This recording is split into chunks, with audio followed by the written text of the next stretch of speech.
My daughter didn't invite me to her wedding, said I was too old-fashioned. Months later, she saw my photos on Instagram, me beside my new luxury car and home. That night, my phone rang. Mom, she said softly, we need to talk. Family meeting tomorrow. What happened in that meeting was a surprise she never expected. Before I tell you what happened next, if you're watching this, please hit subscribe to Her Voice. Tell me in the comments which country you're watching from. Hello, friends. My name is Margaret Holloway. I am 58 years old, and I live just outside Austin, Texas, in a small farmhouse surrounded by quiet fields and tall oak trees that have been standing longer than I have. I moved here decades ago with my late husband, Richard, when life was gentle and full of small dreams. We built everything together, from the white fence around the porch to the garden behind the barn. When he passed away, the house felt too big, too silent, but my daughter Amy kept me breathing. She was my reason to keep moving. She was my reason to keep moving. I worked 2 jobs just to make sure she had every chance in life. During the day, I worked at the public library, and at night, I cleaned a dentist's office downtown. I barely slept, but I didn't mind. Every dollar I earned, I saved for her future. I wanted her to have the kind of freedom I never had. When she got accepted into the University of Texas, I cried for 2 whole days. I thought to myself, every sleepless night was worth it. Every sacrifice had meaning. But as she grew older, she started to change. The calls became shorter, the visits even less. Her voice lost that warmth I used to hear when she said, Mom. I told myself she's busy, she has a career, a life of her own. Every mother says that to ease the sting of distance. Still, deep down, I felt her slipping away. One evening, while I was watering the plants on the porch, my phone buzzed. It was a picture. Amy standing beside a tall man, her hand resting on his chest. The caption read, she said, yes. My breath caught in my throat. For a moment, I smiled. My little girl was getting married, waited for her call for her to say, Mom, I have something to tell you. But no call came. Days turned into weeks. Finally, I called her myself. She picked up after a few rings, her tone soft but distant. Mom, I was just about to call you, she said, though I could tell she wasn't. Sweetheart, I saw your photo. I told her, trying to sound cheerful. Congratulations. When's the wedding? There was a pause. Then she sighed lightly, like she was choosing her words. Well, Mom, it's going to be a small ceremony, mostly friends from work. You know, a modern setup. I just don't think you'd feel comfortable with the whole vibe. But you've always been a little old-fashioned. That word broke me more than she could ever know. Old-fashioned, as if love had an expiration date. As if mothers had a shelf life. I didn't argue. I just said softly, I see, and hung up. That night I sat by the fire with a blanket around my shoulders and an old photo album in my lap. There was a picture of me and Amy on Christmas morning wearing matching sweaters. She was only 10, missing a front tooth, her eyes shining with laughter. I kept staring at it, whispering, where did you go, baby? The day of her wedding, I didn't cry. I made myself a cup of tea, sat by the window, and watched the wind move through the grass. Somewhere out there, my daughter was walking down an aisle, smiling, maybe thinking of her new beginning. I wished her well in my heart. Then I looked at my reflection in the glass and promised myself something. I will stop waiting for her to remember me. I will remember myself. A few weeks later, I met a woman named Clara at the farmer's market. She owned a boutique downtown and said she needed someone reliable to manage it. I hadn't worked full time in years, but something inside me said, why not? Maybe starting over isn't as scary as it seems. Clara became a friend. She taught me everything about fabric, style, and design. She said, Margaret, you've got an eye for beauty. You should start your own page. People would love your taste.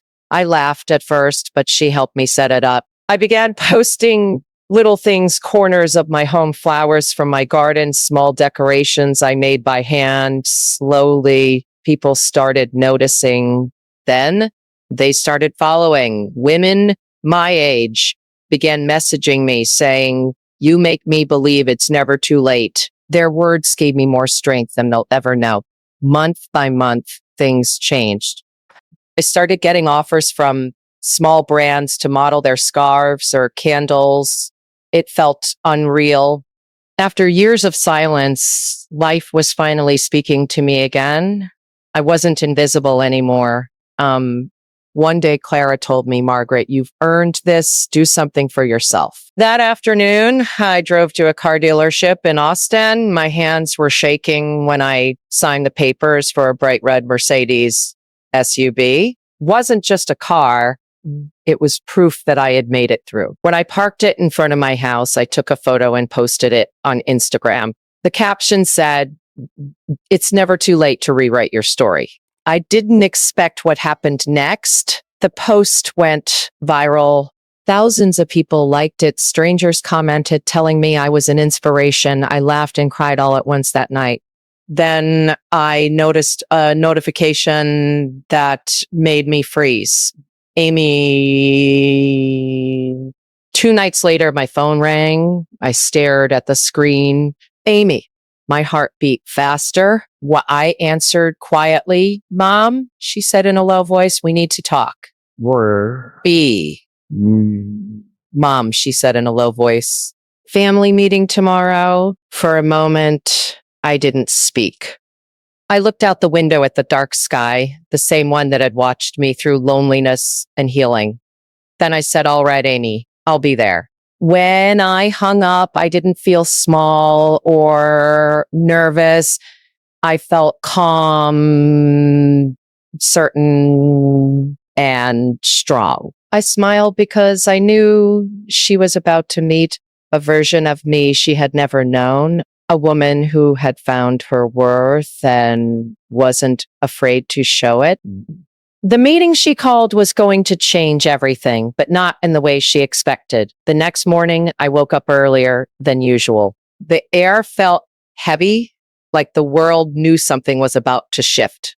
I brewed my coffee the same way I always did, but it didn't taste the same. Maybe because I wasn't the same woman anymore. I slipped on a pale blue dress and a pair of gold earrings Richard had given me years ago.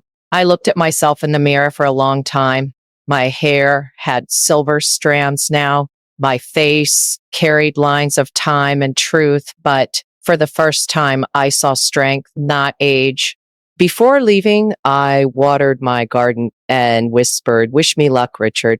The drive to Amy's house was quiet. The road stretched ahead, golden leaves falling across it like pieces of old memories. When I reached her neighborhood, I noticed how grand everything looked. Perfect lawns, polished cars, and wide porches. Her house stood tall at the end of the street. A new construction with glass panels and modern art hanging inside. When she opened the door, she looked surprised, almost uneasy. Mom, you made it, she said, trying to sound cheerful. Of course, I replied softly. You said it was a family meeting. I couldn't miss it. Inside, her husband, Brian, was sitting on the couch, phone in hand, barely looking up. The air felt stiff. I sat across from them, holding my purse in my lap. Amy cleared her throat and began, Mom, we wanted to talk to you about something important. You know, things have been changing. Brian and I have been discussing your situation, and we think it's time you consider moving closer to us. Maybe even sell that old farmhouse. My fingers tightened slightly around my purse. Sell the farmhouse? That home was my whole life. I smiled politely. Why would I sell my home, sweetheart?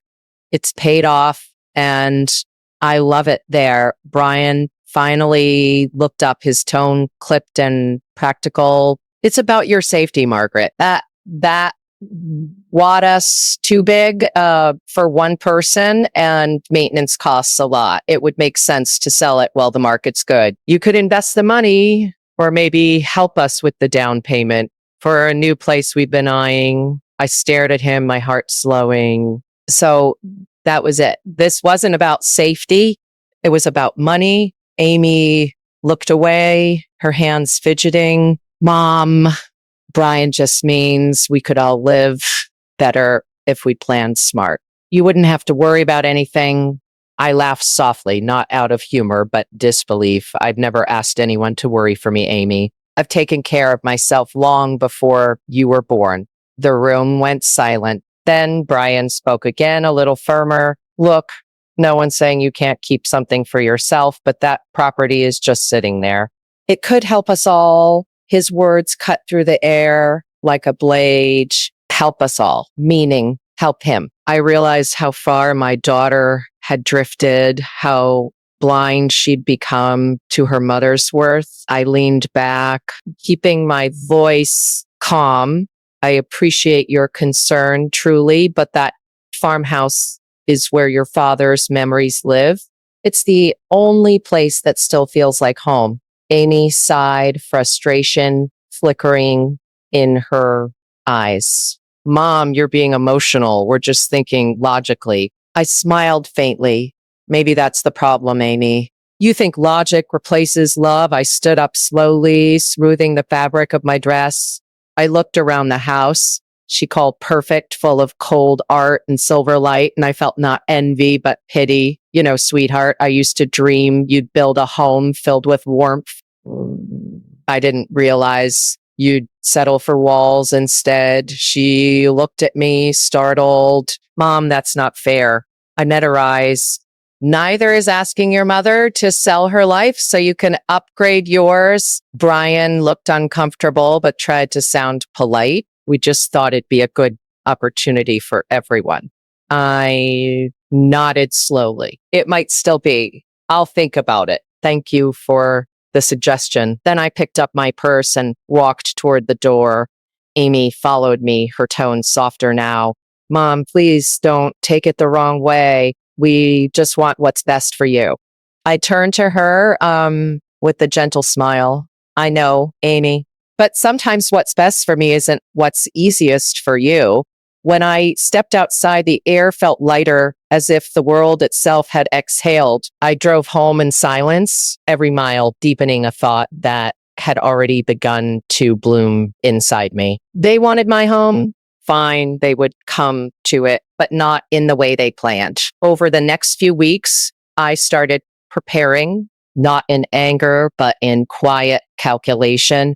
I had already begun making changes to the farmhouse, small renovations, modern touches, but now I added a few personal details. I turned the guest rooms into something unexpected, each one carrying a piece of my story, my pain, my truth. I even hung a few paintings that told my journey, though not everyone would see it at first glance. By the time Thanksgiving approached, I sent Amy a message. I'd love for you both to visit this year. I've made some changes around the house. Thought it'd be nice for the family to gather again. Her reply came quick.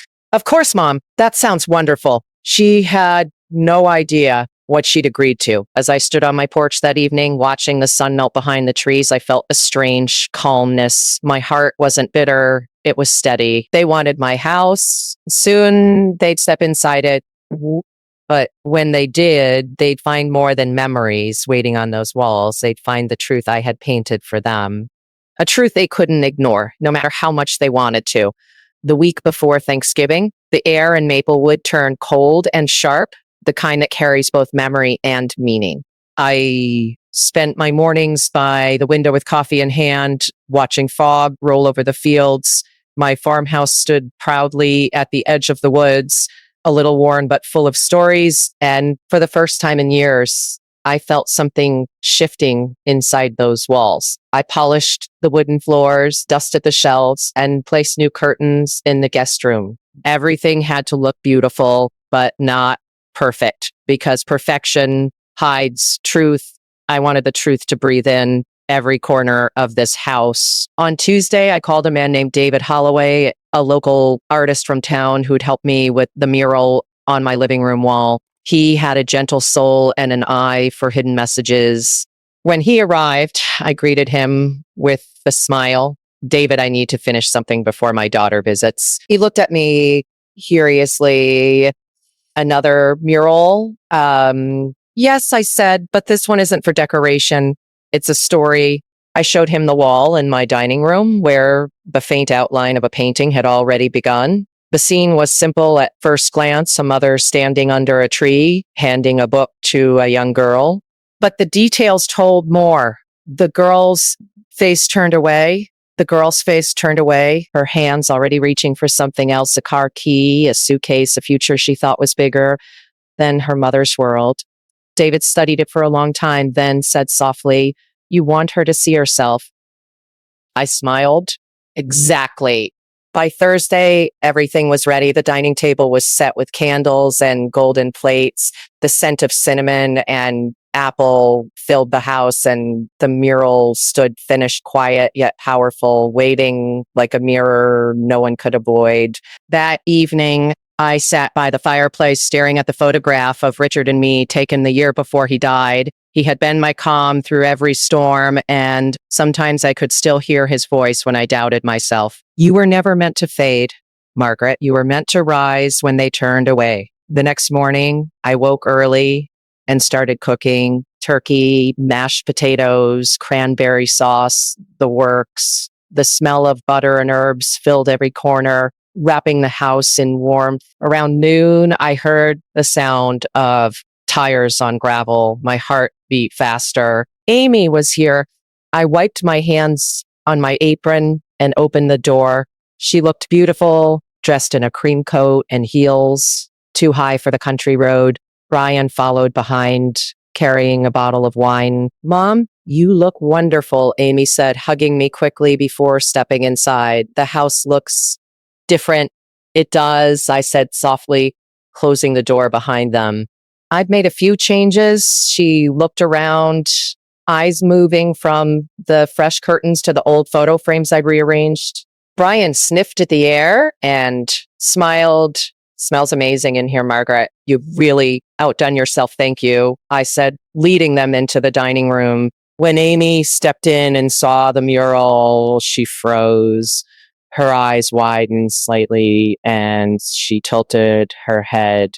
"It's beautiful," she said after a moment, though her tone carried a question. She didn't ask who painted it. "I did," I replied, with a little help from a friend. "Waste a lot of time on wondering what people think about." She looked back at me confused. "You paint now?" I smiled faintly. I've been learning a lot of new things lately. We sat down to eat, the table glowing under soft light. For a while, conversation stayed. High, polite weather, her new job, Brian's promotion. I nodded and listened, but I could feel the distance in every word. Then, when plates were half empty, Amy leaned forward. "Mom, I saw your Instagram. You never told me you got a new car." "A little surprised," I said. "Life's too short to keep waiting, don't you think?" She smiled tightly. "And that house in the photo, is that really yours?" It looked like something out of a magazine. I met her gaze. "It is mine. Bought it in Savannah, near the coast. I'm planning to spend winters there." She blinked, stunned. "Wait, Savannah? When did this happen? How could you afford that?" Brian laughed lightly, as if trying to make it sound casual. "Must have been a good deal, huh, Margaret?" I set my fork down and smiled. "It was more than a good deal. It was an investment." Amy's brows furrowed. "In what?" I took a sip of water before answering. "Bit in people who underestimated me." Her face stiffened, the air turning still.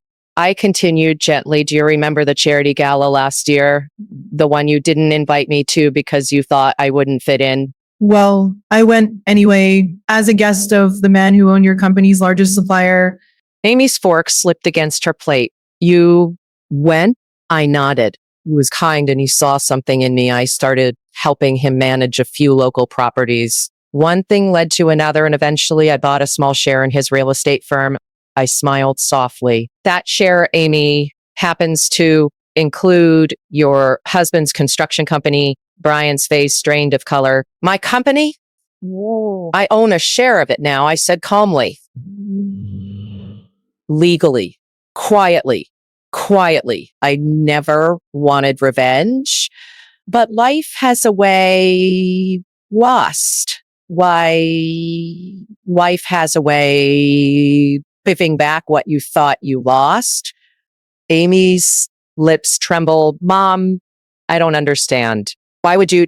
I leaned forward, my voice calm but firm, because I wanted you to understand that age doesn't erase worth. You thought I was old fashioned, but you forgot who taught you to dream in the first place. Silence filled the room. The fire cracked softly in the background, and I could see the reflection of the mural behind her, the mother and the daughter, one reaching out, one walking away. Amy finally whispered, Mom, I didn't mean to hurt you. I just wanted my life to feel different from yours. I reached across the table and took her hand.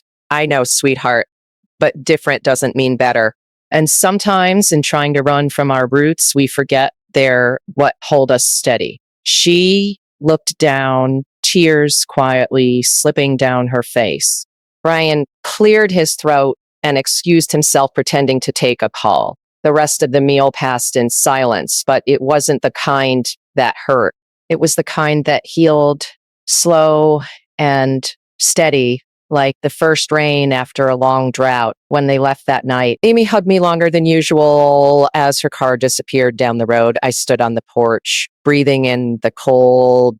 For the first time in years, I didn't feel forgotten. I felt seen. The night after they left, the farmhouse felt both quiet and alive at the same time. The fire had gone out hours ago, but its warmth still lingered in the air. I sat by the window with a cup of tea, staring at the dark stretch of road that led away from my house. The headlights that had carried my daughter away were long gone, yet her presence still floated in the rooms she had walked through. I wondered if she would sleep that night, or if the truth I'd shown her would keep her awake. A small part of me hoped it would, not out of spite, but because realization often begins in sleepless hours. When I finally went to bed, I dreamt of the mural. In the dream, the mother and daughter were no longer apart. The girl was facing her mother again, holding her hand. I woke up before dawn, heart racing. And for the first time in years, I smiled in the dark. Maybe this was how peace begins, not with apologies, but with understanding. The next morning, I went out to the porch and found a small envelope tucked between the old rocking chair and the railing. It was from Amy. Inside was a handwritten note, something she hadn't done since she was a teenager. It read, Mom, I don't know how to say what I felt last night. Maybe for the first time, I saw you not as my mother, but as a woman who had lived a life I never understood. I'll call you soon. Love, Amy. I traced her handwriting with my fingers the way I used to when she'd leave me drawings on the fridge. My eyes filled with tears, but they were soft, grateful tears. She was beginning to see. Later that afternoon, I got a call from Brian. His tone was polite, maybe too polite. Margaret, he said, I just wanted to talk about the company situation. I smiled faintly to myself. Of course you did. I listened quietly as he spoke about share values and mutual interests, pretending his sudden respect was purely business. When he paused, I said calmly, Brian, I'm not looking to interfere with your company. My only goal is to make sure my investments are handled with honesty and fairness. That's all. He agreed quickly, his voice almost shaky. Absolutely, Margaret. We're on the same page. When I hung up, I realized something powerful. Respect doesn't always come with kindness. Sometimes it arrives with discomfort when people finally realize they can't underestimate you anymore. That weekend, I drove into town for groceries. As I walked through the aisles, a few people smiled and waved, neighbors who'd read about my real estate venture in the local paper. I hadn't expected that story to travel so far, but small towns have big mouths. The cashier, A young girl named Haley, who'd known Amy in high school, grinned as she scanned my items. Mrs. scanned my items. Mrs. Turner, is it true you own part of Holloway Properties now? I nodded, amused. Just a small part, dear. She looked impressed. That's amazing. You've become quite the inspiration around here. I smiled politely, though inside it wasn't pride. I felt it was a quiet satisfaction, the kind that comes when the world finally stops treating you like you're invisible. On the drive home, I took the long route through the back roads, passing the lake where Amy used to feed ducks as a child. I remembered her laughter, the way she'd hold my hands so tight, and I wondered when that closeness had turned into distance. Was it the moment she grew up or the moment she decided I didn't fit into her picture of success?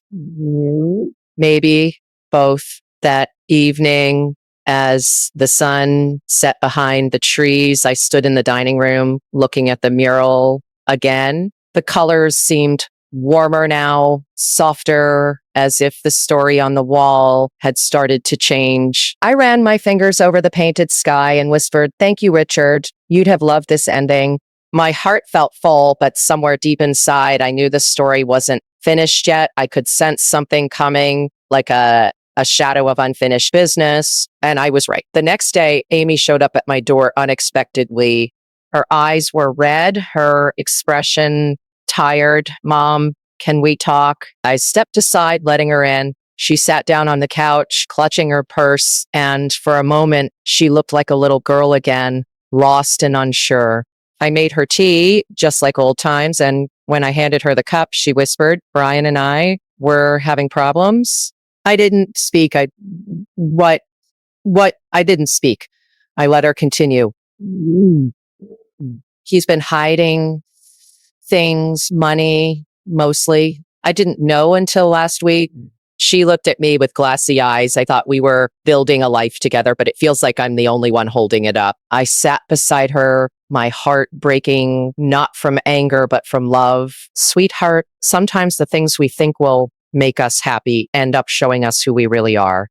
She looked down, voice trembling. "You must think I deserve this after how I treated you." I placed my hand over hers. No, Amy, pain isn't a punishment. It's a teacher, and sometimes it teaches us to come home. She started crying softly, her shoulders shaking. I pulled her close, holding her like I used to when she'd scrape her knees as a child. For a moment, it felt like time had folded back on itself. After a while, she whispered, "I wish I had invited you to my wedding." I smiled faintly. "So do I. But maybe this is the real beginning we were supposed to have." She looked at me confused, and I said gently, "You see, the woman you didn't invite wasn't ready for that wedding." She was still trying to understand her worth, but the woman you came to today knows exactly who she is.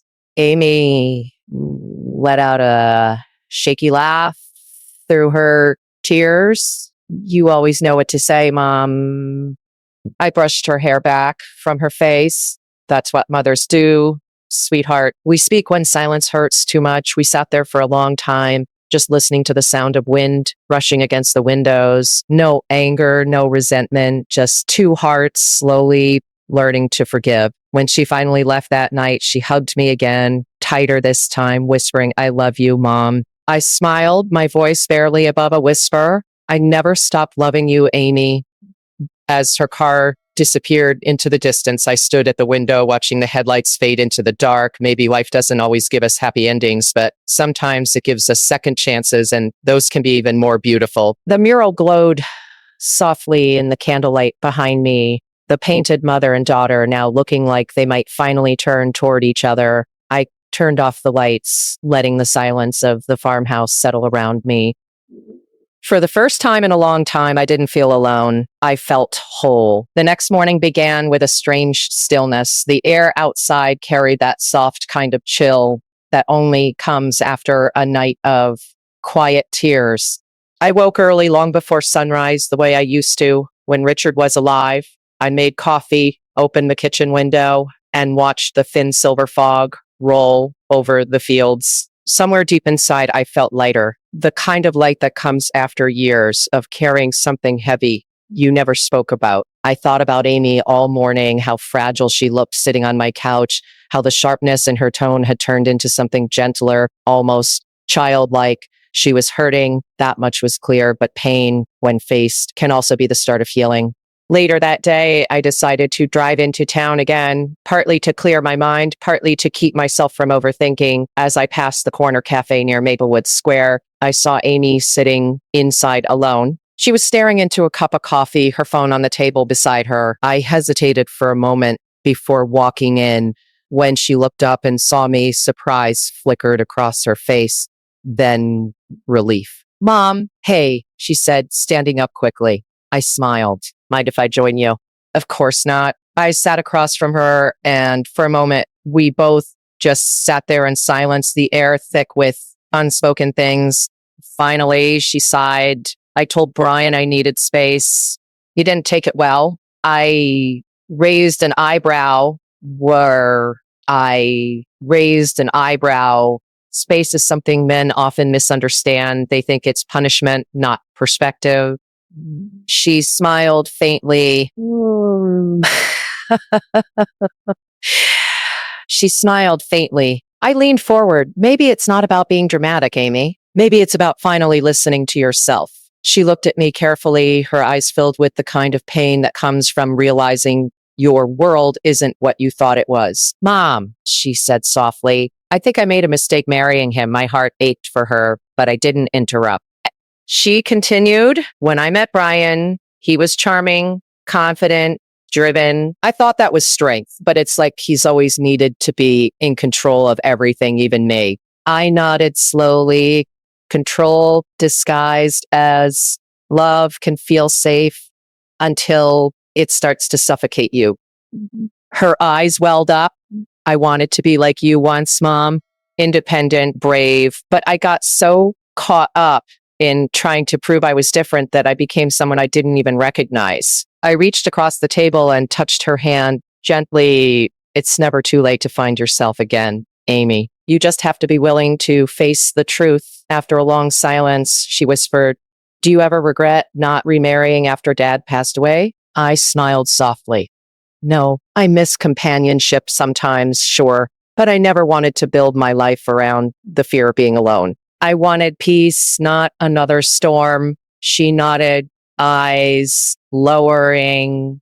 I think I understand that now. There was something raw in her tone, something that made me realize she wasn't just talking about her marriage. When she was talking about the way she had drifted from me, too. When we finished our coffee, we decided to take a walk around the square. The sun had started to peek through the clouds, casting golden light on the old brick buildings. As we walked, Amy stopped in front of a small real estate office.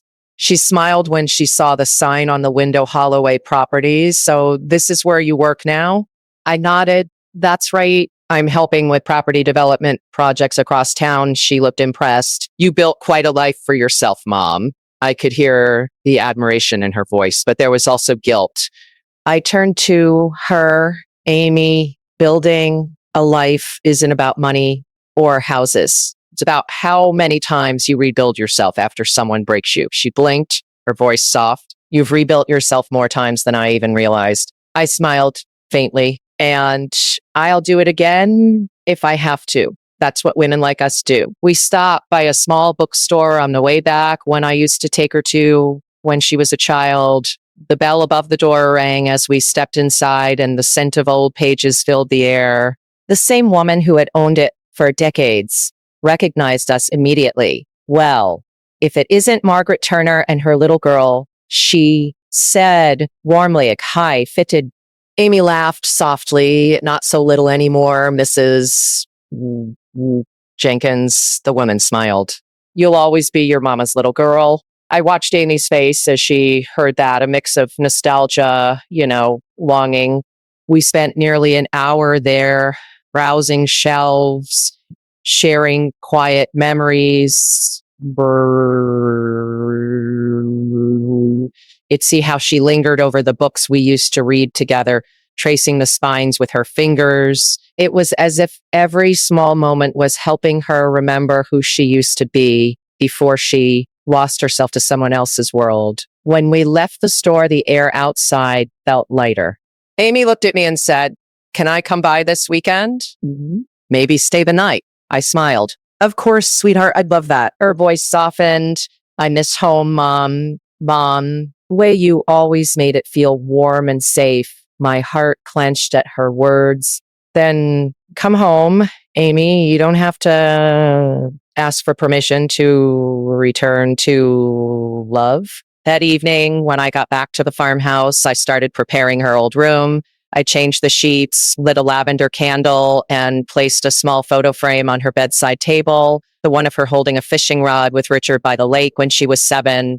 I sat on the bed for a while, just staring at it. I whispered, "She's coming back, Richard. Maybe not the way we hoped, but she's coming." Outside, the wind rustled through the trees, almost like an answer. Before going to bed, I checked my phone. There was a message from Amy. "Thank you, Mom, for everything. I don't know where this path leads, but I feel like I'm finally walking toward something real." I smiled and sent back a simple reply. "I'll leave the porch light on for you." That night, I couldn't sleep easily. My mind wandered between pride and fear. Pride because my daughter was finally finding her strength. Fear because I knew the man she was walking away from wasn't the kind to let go easily. The quiet hum of the house was comforting, but beneath it, I could almost feel something stirring, a sense that the storm wasn't over yet, that maybe it was just circling back one last time. The next morning, I woke up earlier than usual. The house was quiet except for the faint hum of the refrigerator and the sound of birds outside my window. I sat by the kitchen table with a cup of black coffee, staring at the steam curling into the air. My mind wandered back to that night at the restaurant, to Emily's face when I hugged her. It wasn't anger I saw in her eyes, not anymore. It was something else, something softer, maybe confusion, maybe regret. I didn't know. But I felt that something had changed between us. Still, I wasn't ready to assume anything. I had learned not to build hopes too fast because they had a way of falling apart when you least expected it. After breakfast, I decided to head out to the local farmers market in downtown Asheville. It was one of my favorite spots, filled with colorful stalls and friendly faces. I walked past the bakery stand where an old man named Joe sold the best sourdough bread in the county. He smiled when he saw me, handing me a warm loaf without saying a word. That's what I loved about that place. You didn't need to talk too much. People just understood. And my way back, my phone buzzed. It was a message from Emily, just 5 words. "Can we have lunch today?" I stared at it for a long moment, unsure how to feel. My heart wanted to say yes, but my mind whispered, "Be careful." Still, I replied, "Sure, same restaurant." She responded quickly, "Yes, 1 o'clock." The hours passed like slow moving clouds. I changed my outfit 3 times before settling on a light blue dress and my favorite silver earrings, the ones David had given me on our 10th anniversary. When I arrived at the restaurant, Emily was already there, sitting by the window. She looked nervous, her fingers tapping the edge of the table. When she saw me, she stood up, forcing a smile. "Hi, Mom," she said softly. I smiled back, trying to keep things light. "Hi, sweetheart." We ordered lunch, but the food sat untouched between us. I could feel her building up to something, struggling to find the right words. Finally, she spoke. "Mom, I owe you an apology," she said, her voice trembling slightly. "I was awful to you. I let other people make me feel embarrassed about who you are, and I'll never forgive myself for that." I sat there listening, my chest tight with emotion. For years, I had imagined this moment, but now that it was happening, I didn't know what to say. I reached across the table and took her hand. "But you were young," I said gently. "And sometimes when we're young, we care too much about what the world thinks. I've done the same." She nodded, tears filling her eyes. "I just wish I could go back and change it all." I smiled faintly. "You can't go back, Emily, but you can do better now. That's what matters." For a long time, neither of us spoke. Then she said something that made my heart ache in a way I hadn't felt in years. I saw your pictures, Mom. The house, the car, the smile on your face. You look happy. And I realized maybe I never really knew you. Maybe I judged you without understanding who you truly are. I didn't respond right away. Instead, I looked out the window, watching the sunlight dance across the leaves. People grow when they're ready. I said, finally, and maybe this is your time to see things differently. Lunch ended on a tender note. Emily hugged me before leaving, tighter than she had in years. As I watched her walk away, I felt something I hadn't in a long while, peace. But little did I know, peace never lasts long in life. That evening, I got another call from her. Her voice was calm but distant. Mom, can you come to the house tomorrow? There's something you need to know. It's about Dad. My stomach tightened. David had passed away years ago, but the way she said it sent a chill down my spine. About Dad, I repeated slowly. Yes, she whispered. You'll understand when you come. The call ended, leaving me in silence, heart pounding. I sat there for a long time staring at the wall, my mind racing. What could she possibly mean? What was there left to know about a man who was already gone? I didn't realize it then, but that next meeting was about to open a door I thought had been sealed forever, and behind it waited the kind of truth that changes everything. I barely slept that night. My thoughts kept circling around Emily's words about Dad, about something I needed to know. It didn't make sense. David had been gone for over 8 years. His death was sudden, a heart attack on a cold January morning. I had mourned him, buried him, moved on, or at least I thought I had.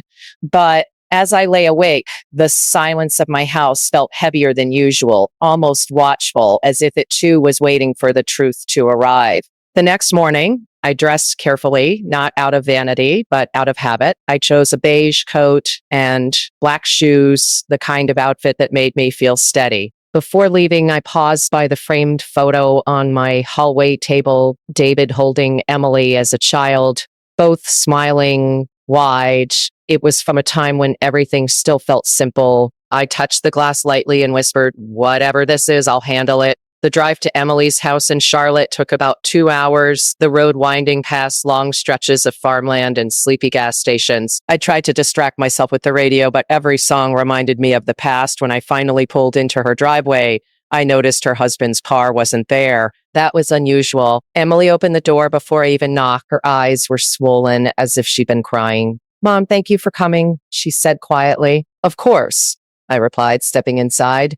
The house was spotless too, spotless, like someone had spent all night cleaning to avoid thinking. She led me to the living room where a box sat on the coffee table, small and wooden, with a brass latch. What's this? I asked, my voice careful. Emily hesitated. It's Dad's. It's Dad's.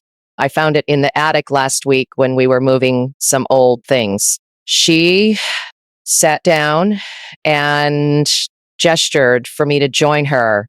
Mom, I don't know how to say this, but there are letters inside. Letters from him to you. And one to me. For a moment, I couldn't breathe. Letters? I echoed. Why would he? I stopped. My hands were trembling slightly as I reached for the box.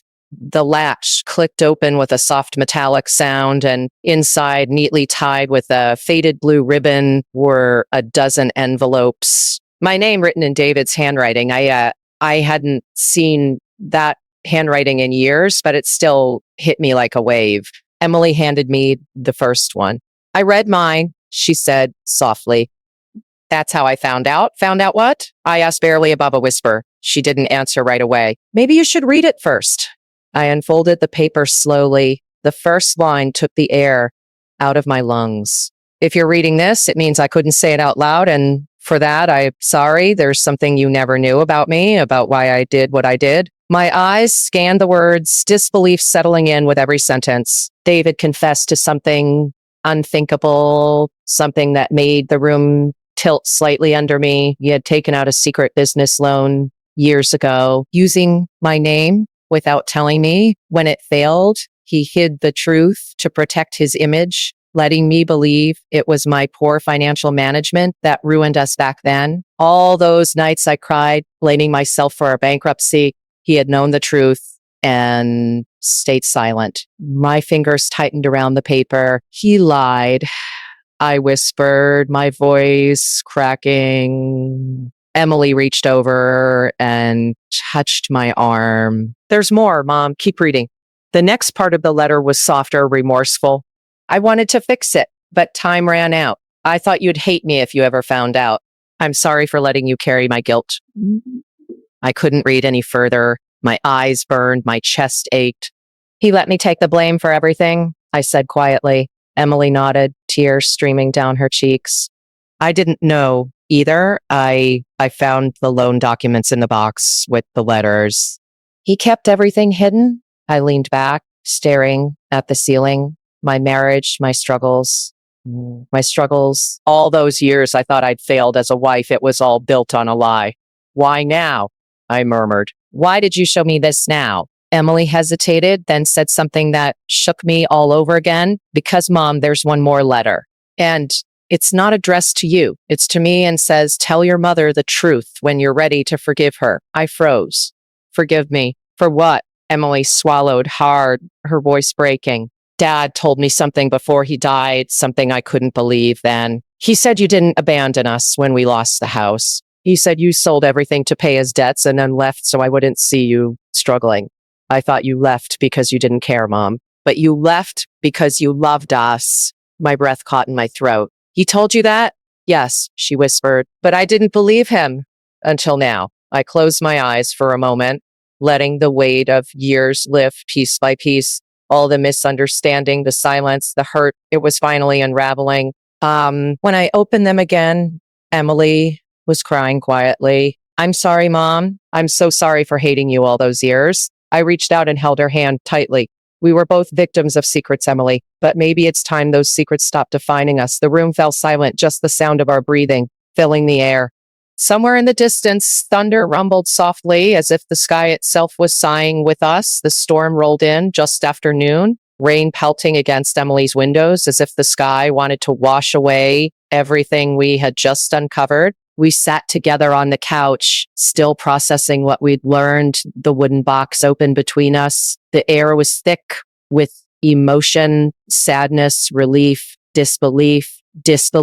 I stared at the pile of letters, each one a fragment of a past I thought I understood. My heart ached for David, but also for the woman I used to be, the one who had suffered in silence, believing she'd failed her family.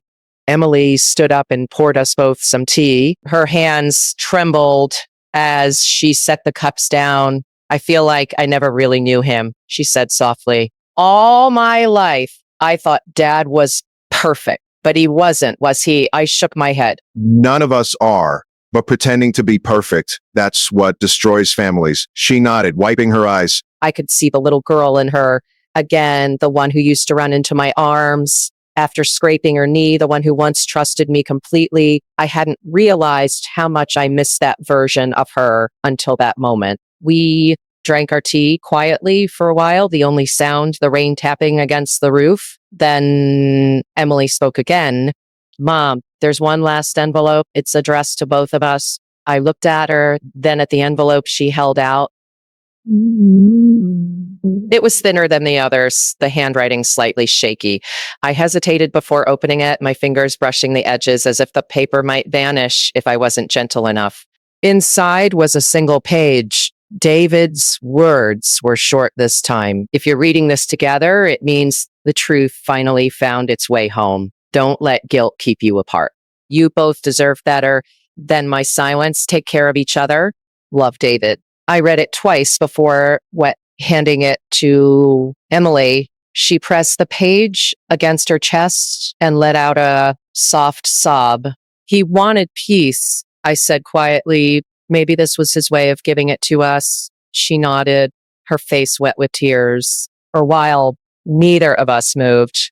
Then, almost instinctively, Emily leaned into me, resting her head on my shoulder. It had been years since we'd sat like that, mother and daughter, without walls between us. The storm outside raged on, but inside it felt like something gentle had begun to heal. After a while, she whispered, Mom, there's something else I want to show you. She stood and walked to a small cabinet near the TV, pulling out a stack of photo albums. When she opened one, I saw pictures of her wedding, the wedding I wasn't invited to.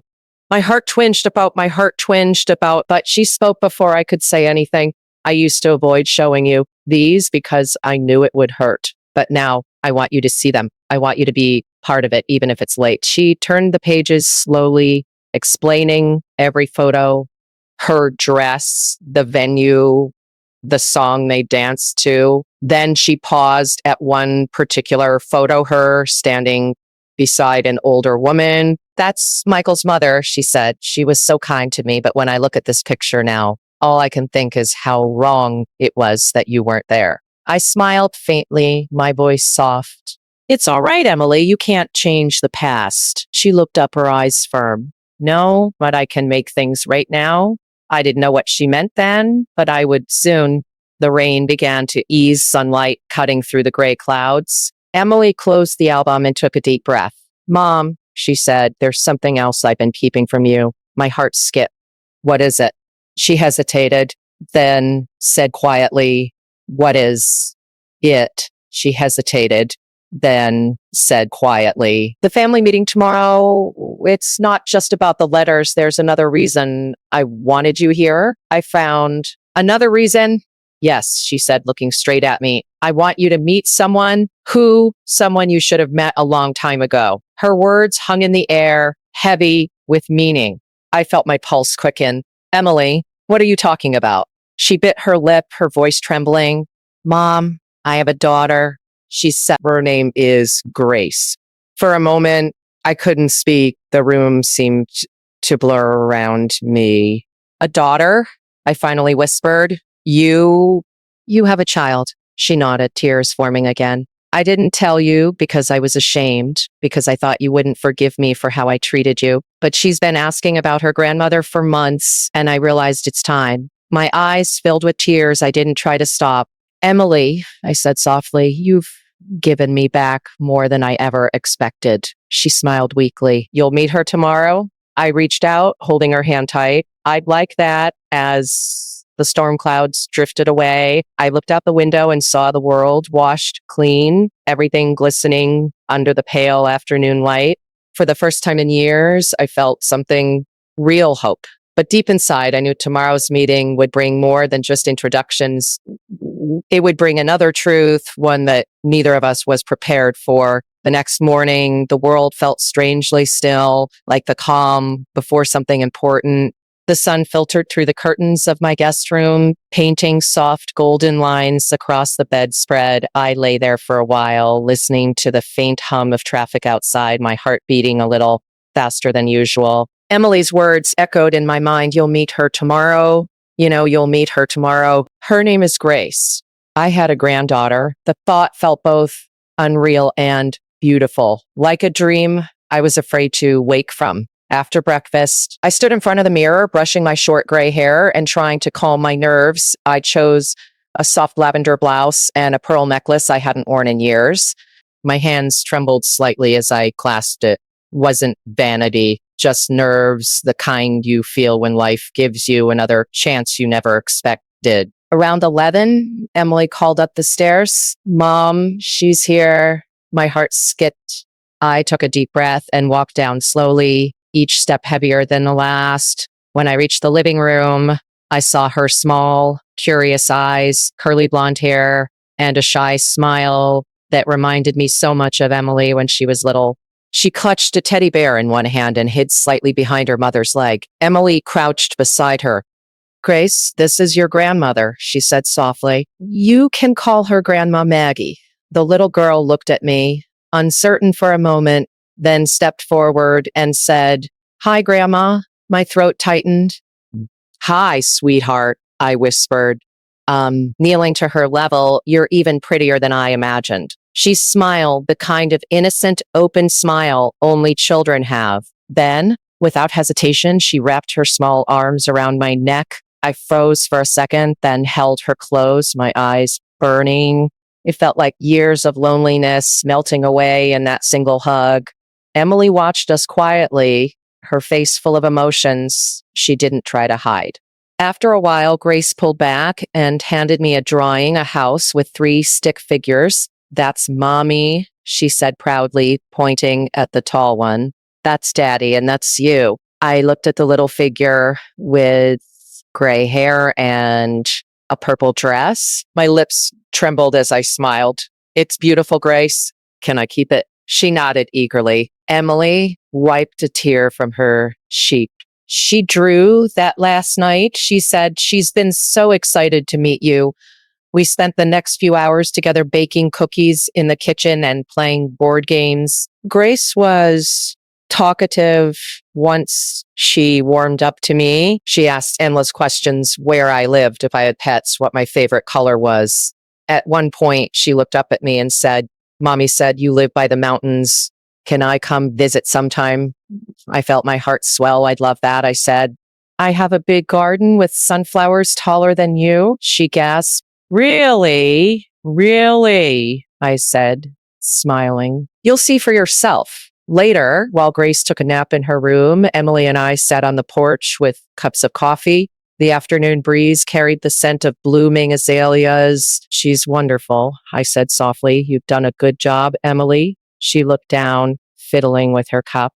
"I've tried, but it hasn't been easy, Mom. After Dad died, things were rough. Michael lost his job for a while, and we almost lost this house." I frowned. "You never told me any of this. I didn't think you'd want to hear from me back then," she said. "I thought I deserved to struggle after how I treated you." I sighed deeply. "You didn't deserve that, Emily. We all make mistakes. What matters is that you learned from them." She looked at me, her eyes full of something I hadn't seen before: respect. "You're stronger than I ever realized," she said quietly. "And I'm sorry for every time I made you feel small." I smiled faintly. "Life has a way of humbling us, doesn't it?" She nodded, then her expression changed, becoming serious again. "Mom, there's one more thing about this meeting I haven't told you yet." My stomach tightened. "What now?" She hesitated, glancing toward the yard as if choosing her words carefully. "Michael doesn't know you're here." "He doesn't," I repeated.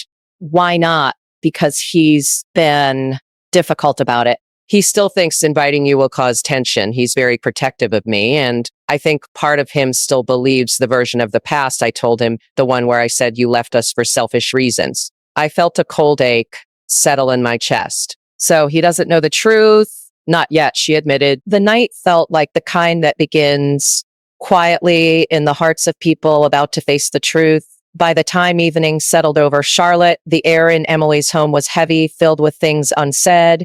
The dinner table gleamed under candlelight, silverware catching the soft glow, and Grace's laughter floated from upstairs like a fragile thread of innocence holding the house together. Everything looked peaceful, yet I could feel the unease moving beneath it, slow and certain. I helped Emily with the last dish and glanced at the door. "When is Michael coming home?" I asked, and she said he'd be there any minute, her voice tight with nerves.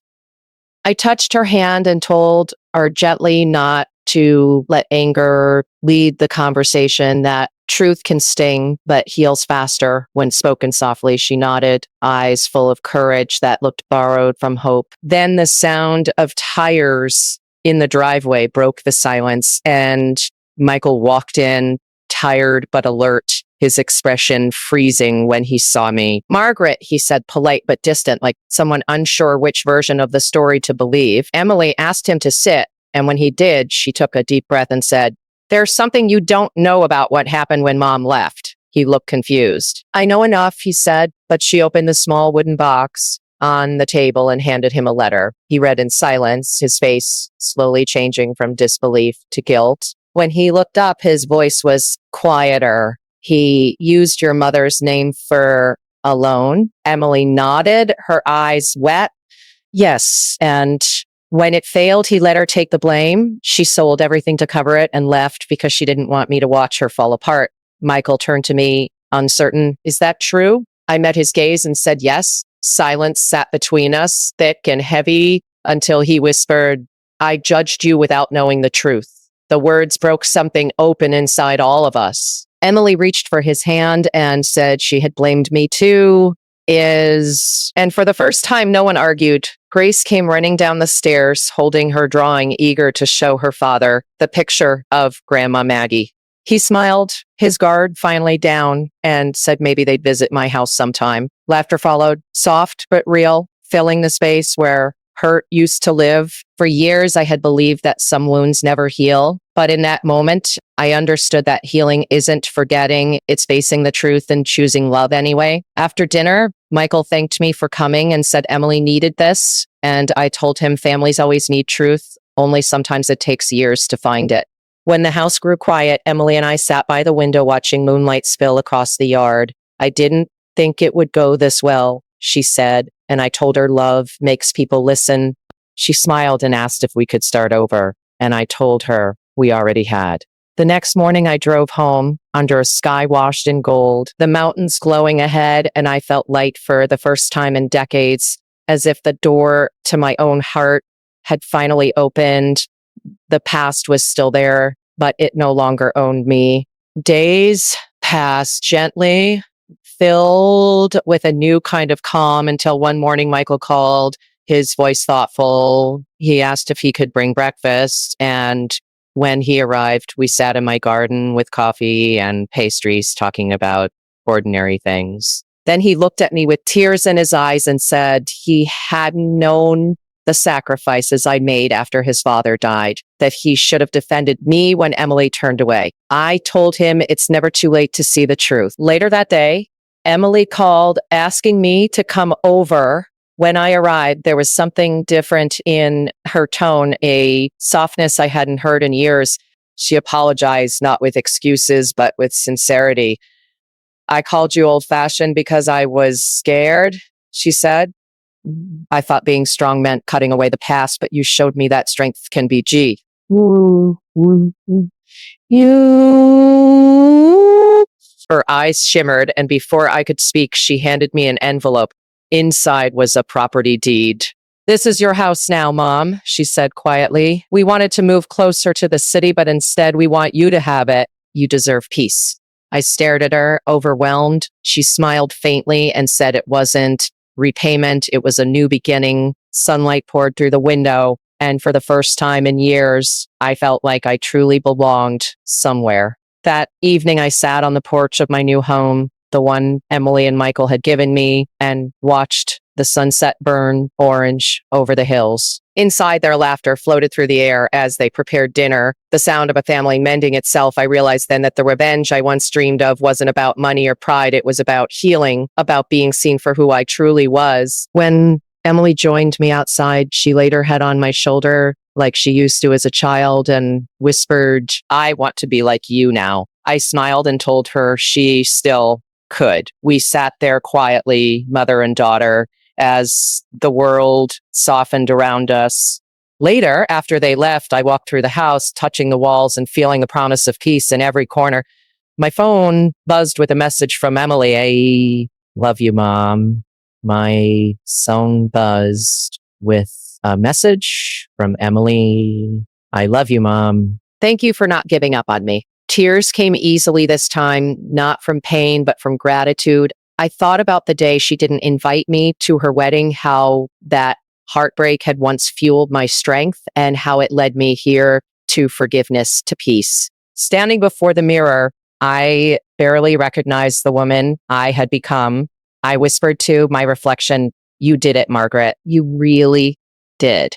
The next morning, as I sipped coffee on the porch and the sun rose over Lakewood, I scrolled through my phone. My latest photo had hundreds of comments, but one stood out. It was from Emily. Proud of you, Mom. That was the only victory I had ever needed. As the wind brushed my face and the world turned golden, I closed my eyes and whispered a quiet prayer. Life had tested me, yes, but it had also blessed me. Because love, when it's real, always finds its way back home. Thank you, my dear friends, for listening to my story. If my journey touched your heart, don't forget to subscribe to this channel and stay with me for the next story. Every week, I share another piece of a woman's heart, another life that found strength where it once found sorrow. Until next time, take care of your heart, cherish those who truly see you, and remember, sometimes forgiveness is the most powerful form of revenge.